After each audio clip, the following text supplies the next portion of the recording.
கிறிஸ்துவுக்குள் மிகவும் பிரியமான என் அன்பு தேவனுடைய பிள்ளைகளே, ஆண்டவராய் இயேசுவின் நாமத்திலே உங்களை நான் வாழ்த்துகிறேன். கர்த்தர் நல்லவர். இந்த நாள் முழுவதும் அவர் நமக்கு நல்லவராய் இருந்து நம்மை அருமையாக வழிநடத்தப் போகிறார். ஒரு அருமையான பாடலை பாடி துதித்து இன்றைக்கு தேவன் நமக்கு என்ன சொல்லுகிறார் என்கிற ஆண்டுடைய வார்த்தையை தியானிக்க போகிறோம். ஒரு பாடலை பாடப் போகிறோம். எலியாவின் பலிபீடத்தில் இறங்கின அக்கினியே, எங்கள் தேசத்திலே இப்பொழுதே இறங்கும் தெய்வமே, எங்கள் தேசத்திலே இப்பொழுதே இறங்கும் தெய்வமே.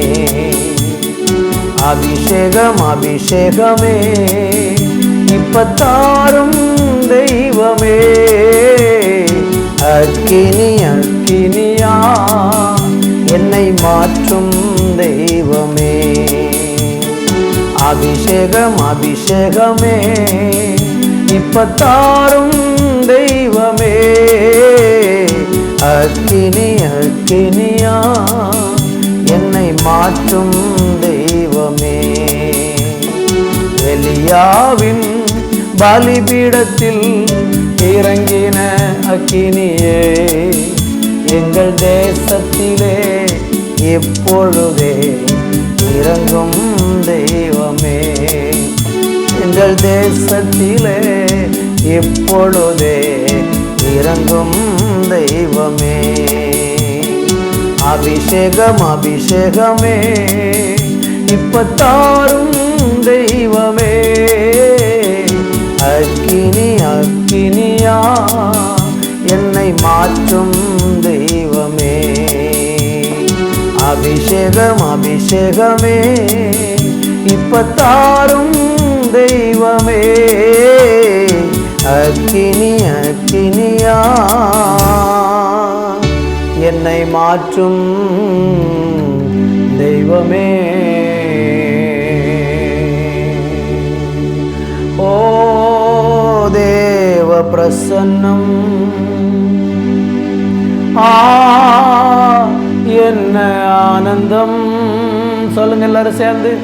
ஓ தேவ பிரசன்னம், என்ன ஆனந்தம். ஆகாயம் கொண்டு செல்லுதே, ஆகாயம் கொண்டு செல்லுதே.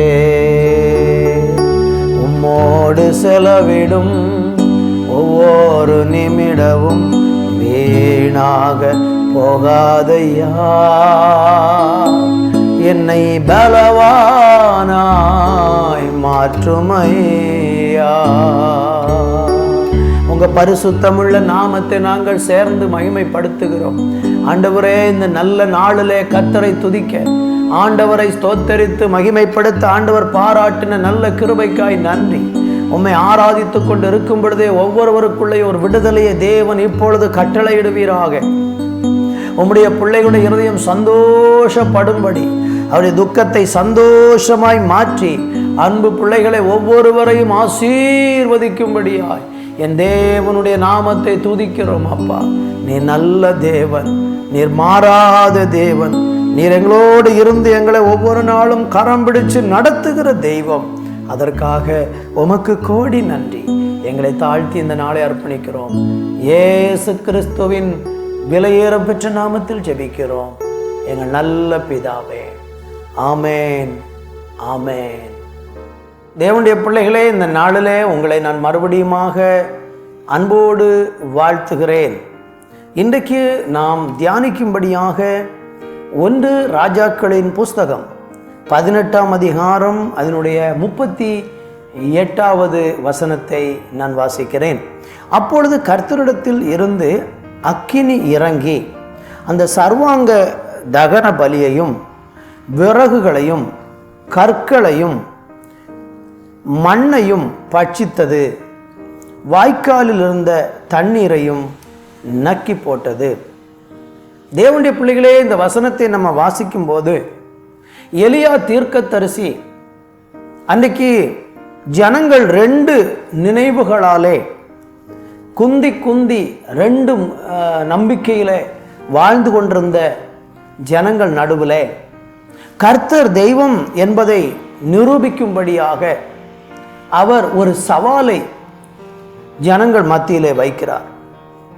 என்ன சவால் என்றால், கர்த்தர் தெய்வமானால் நீங்கள் அவரை பின்பற்றுங்கள், பாகால் தெய்வமானால் பாகாலை பின்பற்றுங்கள் என்று சொல்லி எலியா அன்றைக்கு ஜனங்கள் நடுவில் கர்த்தர் மெய்யான தெய்வம் என்பதை நிரூபிக்கும்படி ஒரு சவாலை அந்த இடத்திலே வைக்கிறார்.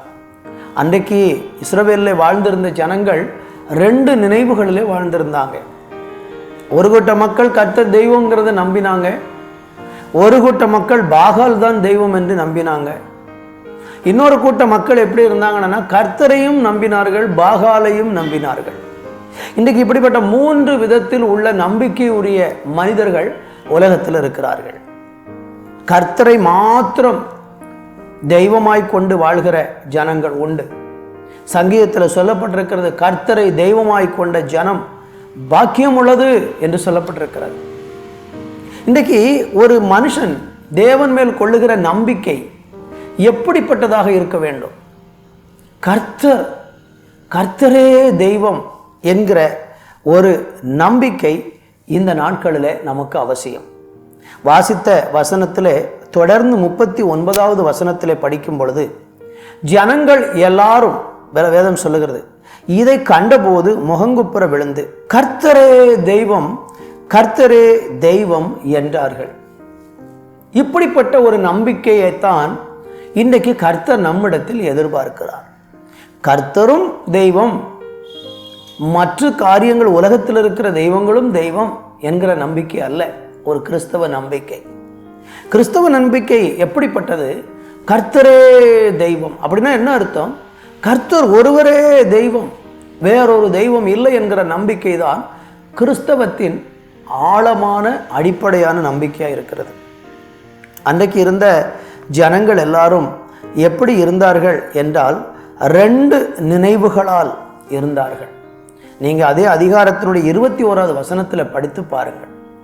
அங்கு வேதம் சொல்லுகிறது, அன்றைக்கு இஸ்ரவேல் ஜனங்கள் ரெண்டு நினைவுகளால் இருந்தார்கள். இந்த செய்தியை கேட்கிற நீங்கள் ரெண்டு நினைவுகளாக இருக்கிறீர்களா அல்லது ஒரே நினைவோடு இருக்கிறீர்களா? நீங்கள் கர்த்தரை தெய்வமாக கொண்டு நம்பிக்கை உடையவர்களாக இருந்தால் நீங்கள் பாக்கியவான்களாகவும் ஆசீர்வதிக்கப்பட்டவர்களாகவும் இருப்பீர்கள்.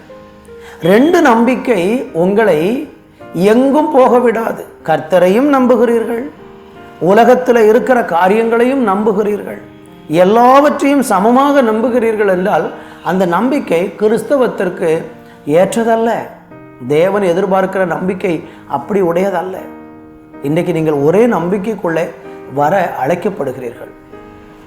கர்த்தரை மாத்திரம் தெய்வமாக நீங்கள் கொண்டால் அந்த கர்த்தர் உங்களுக்காக எவ்வளவு பெரிய காரியம் வேண்டுமானாலும் செய்வார். நீங்கள் தேவனுக்கு வைராக்கியம் உடையவர்களாக இருந்தால் அவர் உங்களுக்காகவும் வைராக்கியம் உடையவராக இருப்பார். உங்களுடைய எல்லா இக்கட்டுகளிலும், உங்களுடைய எல்லா கஷ்டங்களிலும், உங்களுடைய எல்லா விதமான நெருக்கங்களிலும் கர்த்தரை தெய்வமாய் கொண்ட அந்த ஜனங்களுக்கு ஆண்டவர் ஒத்தாசையாக இருந்து அவர்களை நடத்துவார். இல்லை என்றால் நீங்கள் அங்கங்கு அலக்களிக்கப்படுவீர்கள், பல இடங்களுக்கு ஓடுவீர்கள், எதிலையும் நிலை நிற்க முடியாமல் காற்றிலே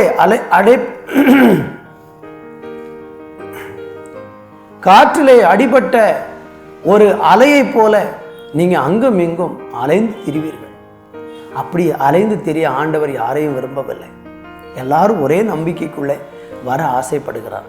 இன்றைக்கு அப்படிப்பட்ட ஒரே நம்பிக்கைக்குள்ளே வந்து பாருங்கள்.